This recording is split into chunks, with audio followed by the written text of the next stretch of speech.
Good evening, everyone. It is Wednesday, which is every week, and it's Duane Whitmer. So here we are for the Wednesday Weekly Whitmer. This week's a topic that I'm really excited to talk about. It is a not-for-profit 501c3 charitable organization that I founded a couple of years ago. We'll get into why. It's called the New York Volunteer Network. We're going to talk about that today. For those of you that follow the page and have watched some of the stuff in the past, the new thing that we're pushing is the State of Defiance, or the Defiance agenda, which is essentially the ending of relying on politicians or the political class or the government jobs program to solve your problems, and really start taking care of your own lives and solving your own issues and solving your own problems.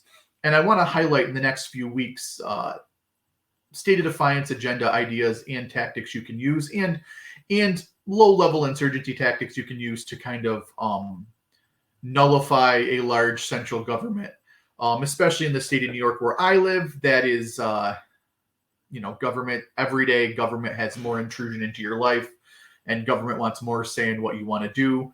And to be honest, to break it down simply, I don't view politicians as more qualified or more intelligent.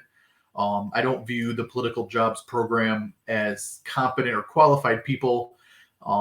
More often than not, I find the opposite to be true. They have the government paycheck because they can't succeed in the real world. It's they're not going to be able to function. They can't start their own business. They can't sell a product, so they need that government paycheck that's guaranteed every week. And that's what you see with a lot of the political class. It's about control. It's about ownership, but it's not really about solving problems. So let's get into this. Those of you that know me know in 2020 I ran for Congress. Those of you that also know me, and my haters love to point out, I did not win. I got my ass beat by Chris Jacobs, which in itself was amazing because I ran against Chris Jacobs and Nate McMurray. Nate McMurray, who just launched a campaign to run for county executive against Mark Poloncarz. Nate will lose. Mark's got the machine. It's nothing personal. But I ran against Nate McMurray, Mark, and Chris Jacobs. I lost to Chris Jacobs, mainly because gun groups overwhelmingly supported Chris Jacobs, even though they were warned Chris Jacobs was a cuck. And then Chris Jacobs pushed gun control. Great win for the GOP there. But really it was because the GOP needed Chris Jacobs' money to stay in function. They had some financial problems, and Chris Jacobs made some donations. But you know what? That's where the Defiance agenda came into play, as you wake up to the fact that these political organizations rely on wealthy people and really don't have real candidates running. It's pretty easy to see that it's all bullshit. So I said, look, 2020 comes along. I'm running for Congress. Look, running as a third-party independent, you're not going to win. We all know this. So I kind of realized when I was running, I was talking to people, and they're looking for solutions. They're looking for answers. They're looking for ideas. And that's one thing that people do a lot that needs to stop, is idolizing politicians. Bernie Sanders, Donald Trump, and even libertarians sometimes idolize Ron Paul. And it's weird to me, why are you idolizing someone else if you can take care of your own life? So as I'm running on the campaign in 2020, I realized that winning is going to be a crazy probably not going to happen. And B, even if I did win, you get one third-party outside candidate in Congress. What can I do? I'm not going to be the deciding vote. I'm not going to have an overwhelming majority. And people like to think that the Republicans and Democrats hate each other. They're all in bed together. Literally, if you believe in Madison Cawthorn's cocaine-fueled sex parties, they're literally in bed together. But look, you get an outside candidate, third-party candidate in Congress. The Republicans and Democrats aren't going to say, hey, we have things in common. Let's work together. Let's be friends. They're going to go out of their way to sabotage you. So really nothing was going to get solved. Nothing was going to get accomplished. So I'm kind of stuck sitting there thinking, well, now what? What do I do? Now what? So I'm pushing these ideas to people. I'm pushing these things to people. And I realized that people wanted answers. And they're looking for politicians to solve their problems. And I said, what if we shifted that? What if we started showing that community involvement and individuals and, you can be your own solution? What if we stop looking in a ballot box, or stop looking at politicians for an answer and started looking in the mirror.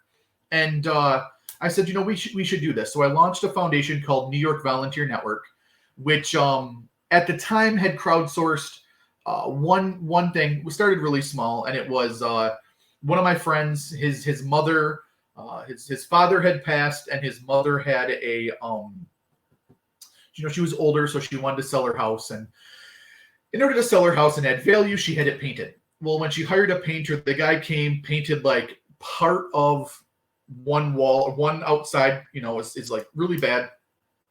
Took her money, was like $3-4 grand, and then never came back. And he said, we're in trouble because my mom's on fixed income. My dad's no longer around. I can't do it because I work, but she has no money. We have a problem here. And I said, well, what if, 10 people each threw in $300, you raise $3 grand, and we crowdsource the paint job. We find a painter who's willing to do it for less than market to help out some old lady, an old lady. And, it's a $5,000 job. Maybe he does it for $3 on the weekend. And we crowdsource the money when we solve the problem because capitalism's great. And it worked. We did. We found a painter that did it for a discount. We crowdsourced the money and we got it done.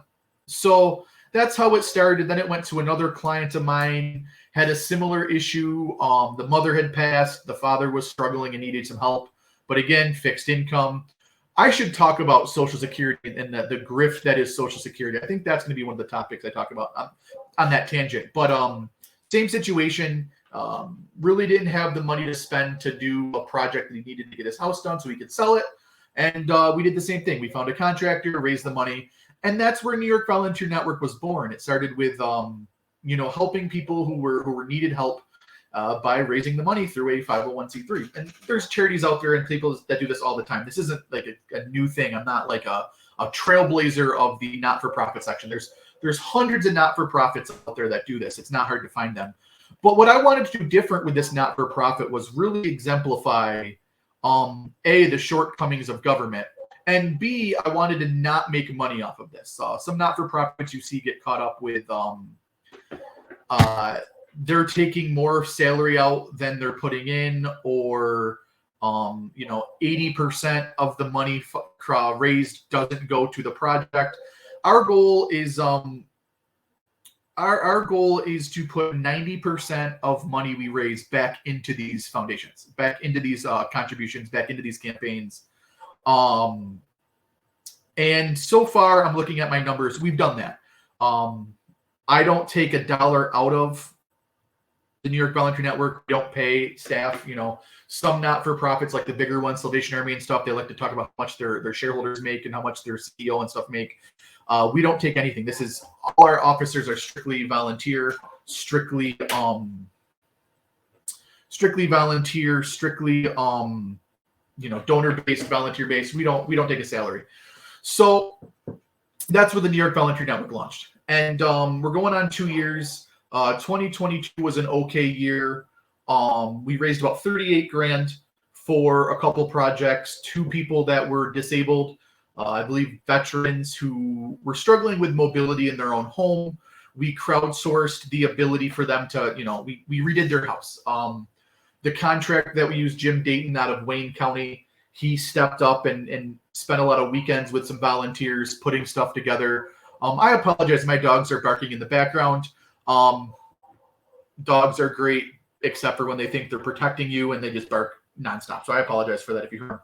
But, we worked with Jim Dayton, who owns a contracting company. He spent a lot of weekends out there essentially redoing this man's house. He was in a wheelchair and had no mobility to function and move through his house. So our contractor went out there. We bought supplies. It was like a $30,000 project. We had to redo this entire house.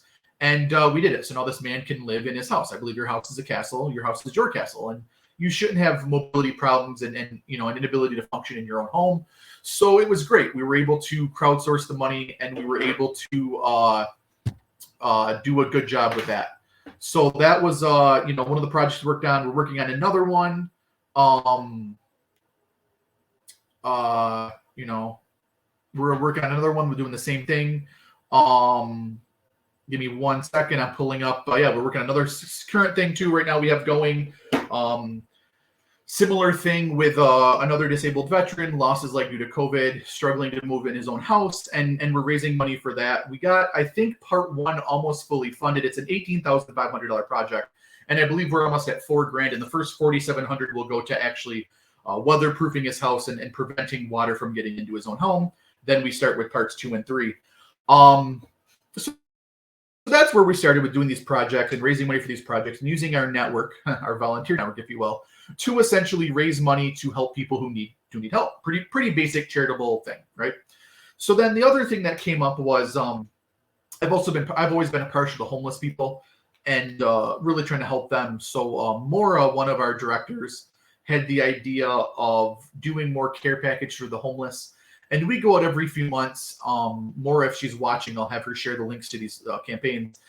We go out every so often and actually give care packages to homeless people. In the summer, we give them deodorant, razor blades, water bottles. In the winter, we give them hats and gloves. And we're actually working on a campaign now that is raising money to do another hat, glove, scarf drop to the homeless and people who need it in some areas. Because, you know, you'd be surprised how many people don't have a good pair of gloves, don't have a good hat, don't have a good scarf.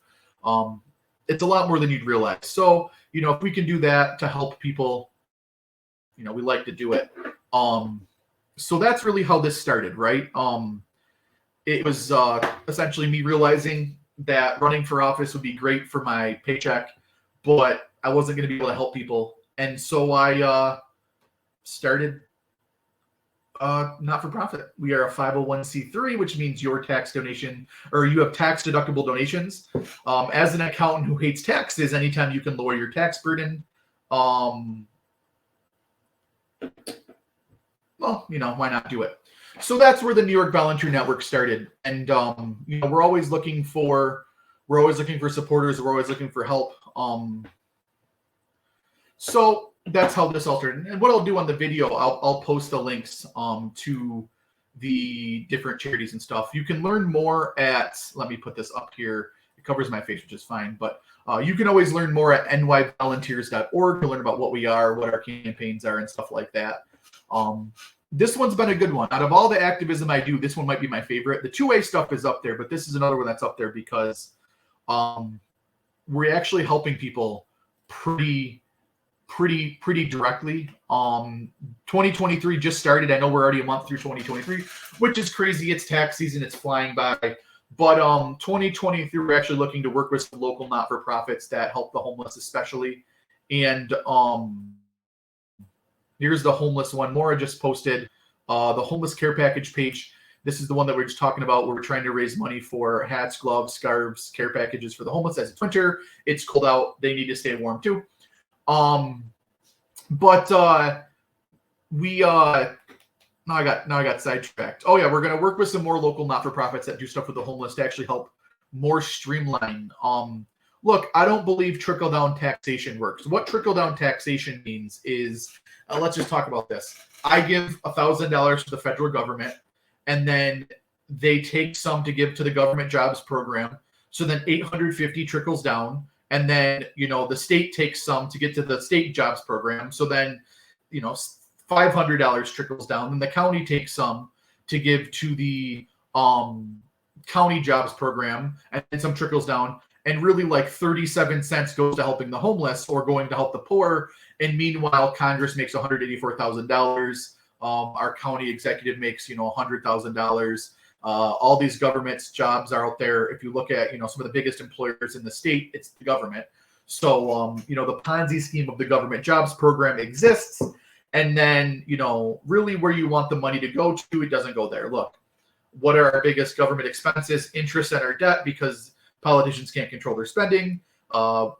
Offensive spending, not defensive spending. Essentially blowing up brown people in the Middle East is another big expenditure of ours. And then lastly, it's government jobs. And then some goes to Social Security, which again, I should do a thing about Social Security because it's a scam.